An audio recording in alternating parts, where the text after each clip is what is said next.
Bismillahirrahmanirrahim. Assalamualaikum warahmatullahi wabarakatuh. Salam reformasi, salam hormat. Alhamdulillah. Wassalatu wassalamu ala rasulillah. Wa ala alihi wa sahbihi wa mawalah. Saudara-saudari yang dikasihi, saya Badrul Amin bin Bahrun dengan ini menegaskan bahwa sumpah Saiful tidak menurut cara Islam. Mereka yang terlibat dengan sumpah itu adalah pembohong dan munafik. Tuduhan liwat adalah fitnah jahat, pemecah belah masyarakat.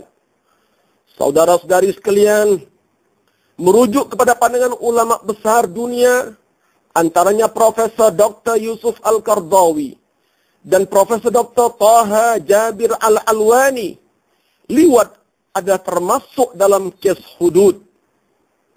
Dan kaedah perundangan menurut Islam dalam kes hudud bukanlah dengan bersumpah, tetapi yang menuduh hendaklah membawa 4 orang saksi.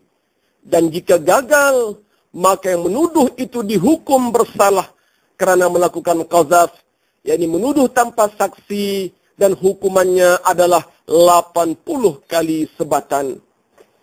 Firman Allah dalam surah An-Nur ayat keempat, وَالَّذِينَ يَرْمُونَ الْمُحْصَنَاتِ ثُمَّ لَمْ يَأْتُوا بِأَرْبَعَةِ شُهَدَاءَ فَاجْلِدُوهُمْ 80 جَلْدَةً وَلَا تَقْبَلُوا لَهُمْ شَهَادَةً أَبَدًا وَأُولَئِكَ هُمُ الْفَاسِقُونَ. Dan mereka yang menuduh orang-orang yang baik berzina dan tidak membawa 4 orang saksi, maka sebatlah mereka 80 sebatan. Dan jangan terima persaksian mereka selama-lamanya. Mereka itulah orang-orang fasik. Saudara yang dikasihi, apakah makna bersumpah dengan Al-Quran jika yang bersumpah itu sendiri tidak beriman dengan Al-Quran? Rafidah Aziz misalnya sanggup bersumpah dengan Al-Quran yang kononnya ia tidak terlibat dengan rasuah AP, sedangkan seluruh dunia tahu ia melakukannya. Apa makna bersumpah dengan nama Allah jika orang yang bersumpah itu sendiri tidak takutkan Allah? Najib Tun Razak misalnya sanggup bersumpah dengan nama Allah yang kononnya ia tidak pernah kenal Al-Tantuya, walaupun seluruh dunia tahu ia mengenalinya. Saudara-saudari yang dikasihi, dalam kes hudud ini 4 orang saksi yang adil diperlukan untuk mensabitkan kesalahan demi menjaga marwah dan keharmonian masyarakat.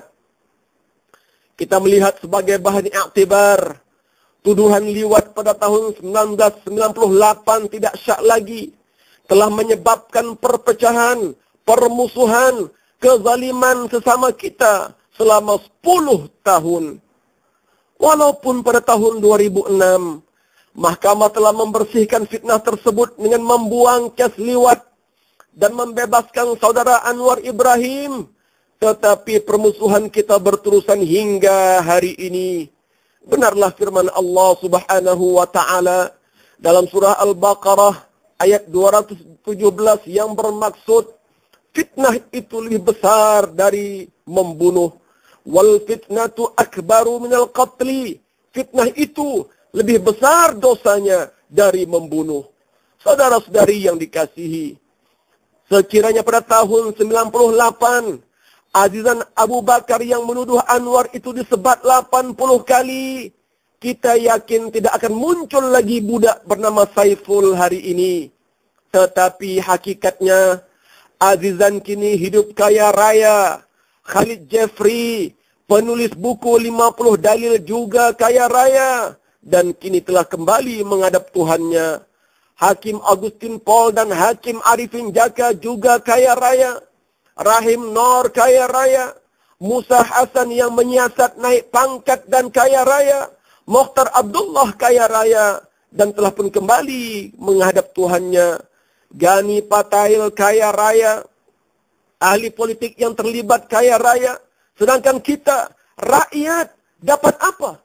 Kita hanya menanggung dosa dan derita permusuhan serta kezaliman yang tidak berkesudahan. Saudara-saudari yang dikasihi, kalaulah amalan bersumpah jadi ajaran dan pegangan, nescaya berleluasalah fitnah dan tuduh-menuduh sesama kita. Sesiapapun, dimanapun, bila-bila masa pun boleh menuduh sesiapa sahaja, dengan tuduhan apa sahaja, dan dia hanya perlu untuk bersumpah.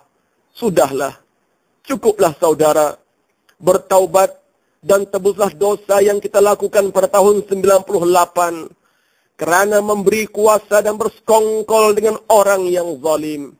Ingatlah, dosa pada Allah mudah untuk kita bersihkan dengan taubat kepada Allah, tetapi tidak dosa pada manusia. Jangan sampai kita menjadi orang muflis, yaitu bankrupt di hari kiamat nanti. Rasulullah SAW bersabda yang bermaksud, apakah kamu tahu siapakah orang yang muflis di hari kiamat?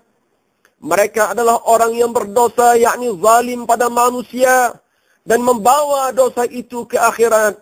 Mereka akan menebusnya dengan pahala amalannya, dan setelah habis pahalanya, maka mereka akan menanggung dosa orang yang mereka zalimi.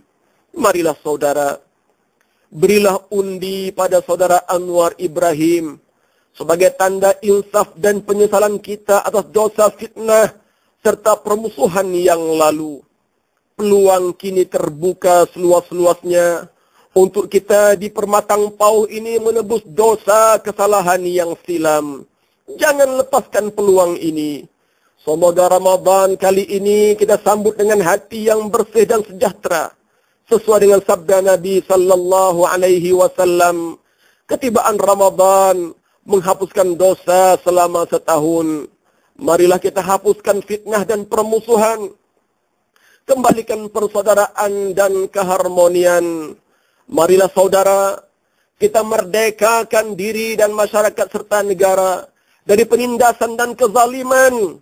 Merdekakan diri kita dari permusuhan. Kembalikanlah ukhuwah persaudaraan. Ya Allah, ampunkan dosa kami. Terimalah taubat kami. Terimalah amal ibadah kami. Hentikanlah permusuhan sesama kami. Kembalikanlah persaudaraan kami ya Rabbal Alamin. Walhamdulillahi Rabbil Alamin. Wassalamualaikum warahmatullahi wabarakatuh.